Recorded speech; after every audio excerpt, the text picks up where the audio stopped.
ఏమవుతుంది అంటే ఇది మన గుండె అనుకోండి, ఇది మన హార్ట్. ఈ హార్ట్కి ఇక్కడ నరాలు ఉంటాయి కదండి, హార్ట్ పైన నరాలు ఉంటాయి కదా, రక్త నాళాలు ఉంటాయి, ఖచ్చితంగా రక్త నాళాలు ఉంటాయి. అవునా కదా? ఎవరికైనా లేవంటే మీ ఇష్టం, అది ఉన్నాయా? అందరికి ఉంటాయి కదా.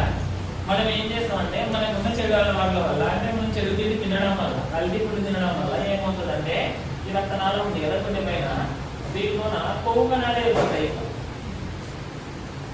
కొవ్వు కణాలు ఏర్పడతాయి. కొవ్వు కణాలు ఏర్పడినప్పుడు ఏమవుతుంది, ఈ బ్లడ్ సర్క్యులేషన్ అనేది గుండెకు కరెక్ట్ వేలో జరగదు.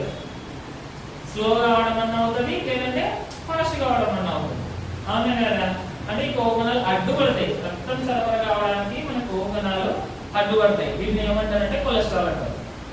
బయట తింటారు కొలెస్ట్రాల్ అనే పదము దాదాపు వింటారు.